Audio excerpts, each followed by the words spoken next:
In this video, we will be talking about ordering decimals.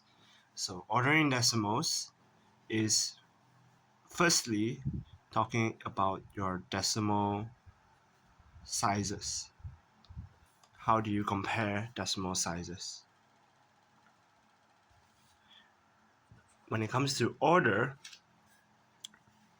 if I talk about 6.2, compare that with 5.7, which number is bigger? In this case here, 6.2 is bigger. And you might be wondering, why is 5.7 smaller? I thought 7, the decimal sizes, is bigger than 2. Because the way we order numbers, we look at the whole numbers first. Your whole numbers first, then only we compare your decimal sizes. Okay, so what I mean by that, if this is both 6.2 and 6.7, because the whole numbers are the same, then only we will look at your decimal places, 2 and 7.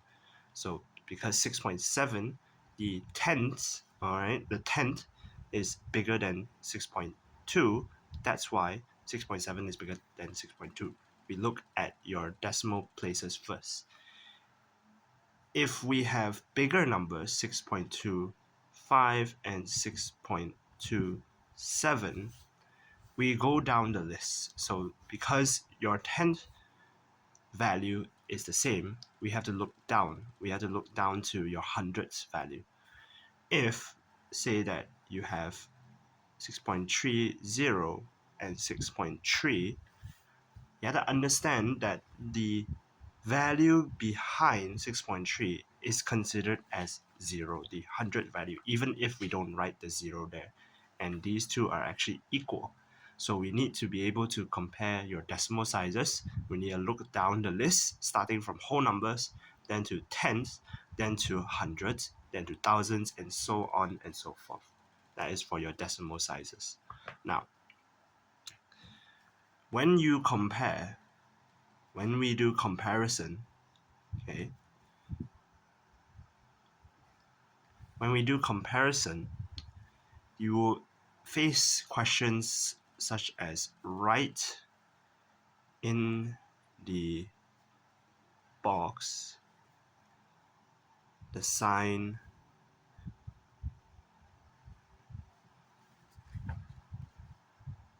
less than, more than, or equal. So you will encounter questions like this where they'll ask you, for example, 2.75 and a box 2.68. Then you are to fill in your box either more than, less than, or equals to. So in this case, because 2.7 and 2.6, the whole numbers are the same, we will compare your 10th position. So 7 is bigger than 6, that's why this is more than. Okay, and another example, 3.45, compare that to 4.89. So 4.89, again, we look at the whole numbers first. Therefore, this one is 3.45 less than 4.89. As for C, if I have 7.08 and 7.080, your whole numbers are the same, your 10th position is the same, your 100th position is the same, and your 1000th position is also the same. There's a 0 here, so it is equal. So you write the signs based on what the question has asked. The question has asked for either less than, more than, or equals to. If the question changes, write the sign equals or not equals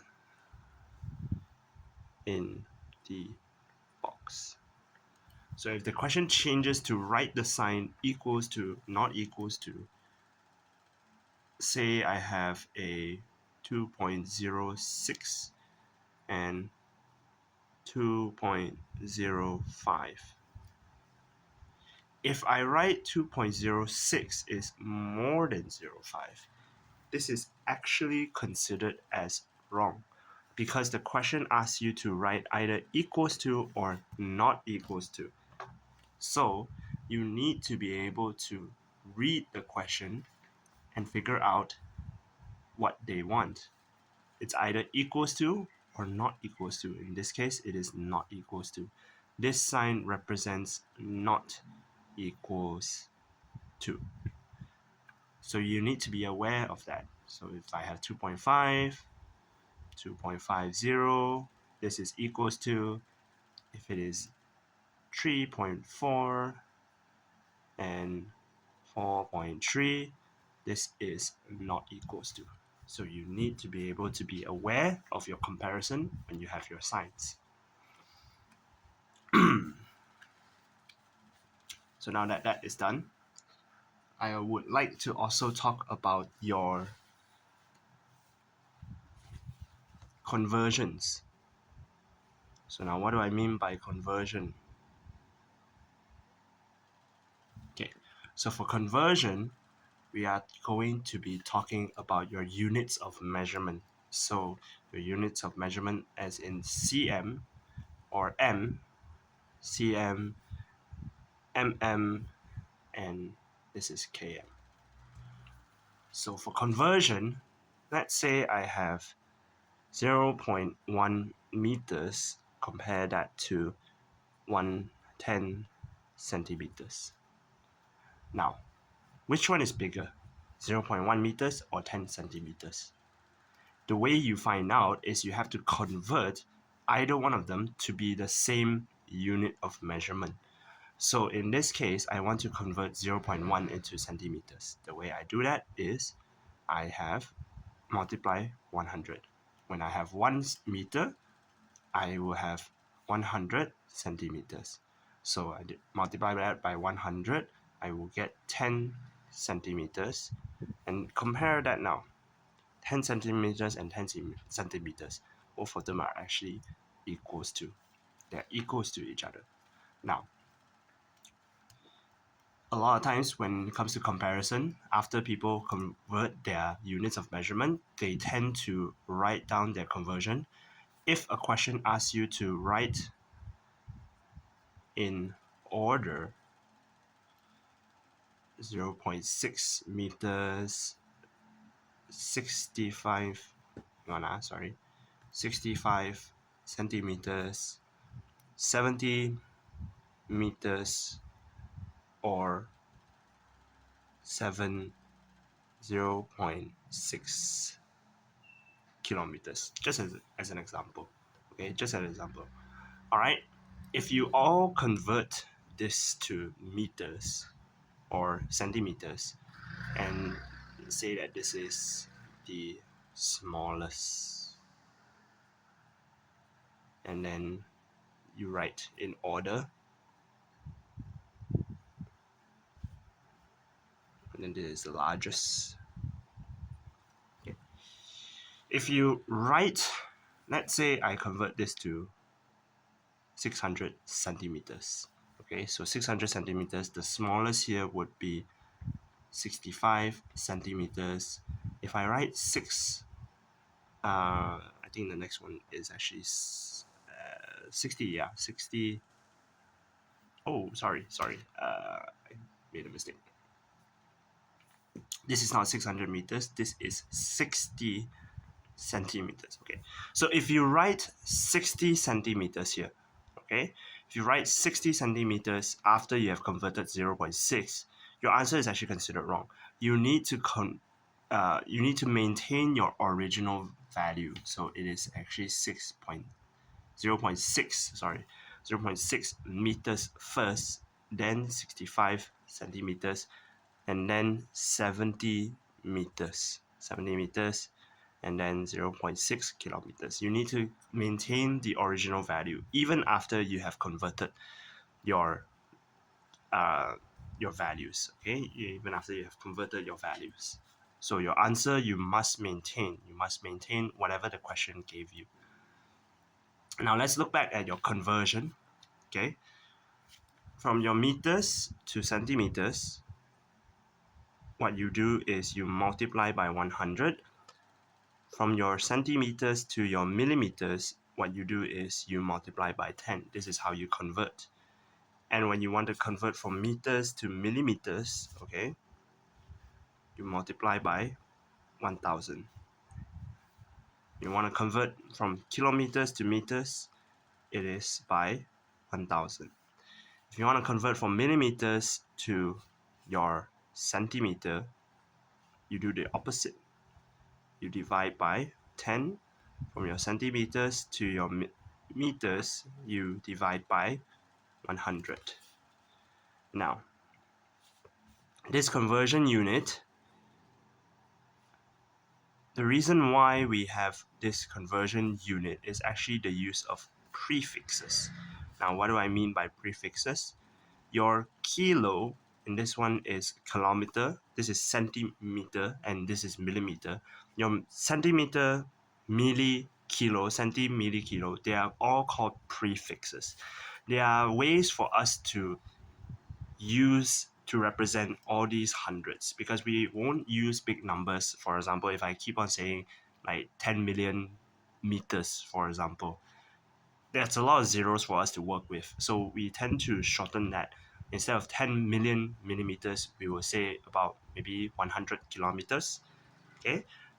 Actually, it's 1,000 kilometers. So it's easier for us to process all that zeros in our minds. So all these prefixes, they exist.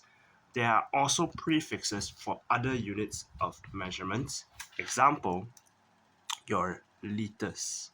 Now, liters, many of you have heard of liters, you have heard of milliliters, but some of you may not have heard of centiliter. So, centiliter is actually just the same. It is the same as your meters and centimeter and milliliter. They are prefixes. So, 1 milliliter, okay, 1 millimeter, and 1 milliliter and 1 millimeter, okay, so is equals to 0.00 meter. So 1 meter is 1000 millimeters. It's just like how 1 liter is 1000 milliliter. You know that. But the one that you wouldn't know is because of centiliters. So centiliters is just the same. The only reason why we don't use centiliter is because it's an awkward position. Usually when it comes to volume, it's either milliliter or liter that is enough. But for centiliters, because volume, we don't really use centiliters in our lives because it's a bit too small. It doesn't fit well. Whereas liters and milliliters, they already fit our everyday day-to-day use for measuring volume. So that's why we don't use centiliters. However, it still exists. You need to know that prefix. So for liters, so 1 liter is 1000 milliliters. So if you want to convert from liters to milliliters, you multiply by 1000. Centiliter is in between. From 1 liter to centiliter, you need to multiply by 100. And then from centiliters to milliliters, you need to multiply by 10. And the reverse is also true. It's just the same. It's just prefixes for us to understand the number of zeros inside a value. So this one you need to know. Okay, so that is all for this topic. It's about ordering decimals. It's a very straightforward topic. If you all have any questions, you can always ask me.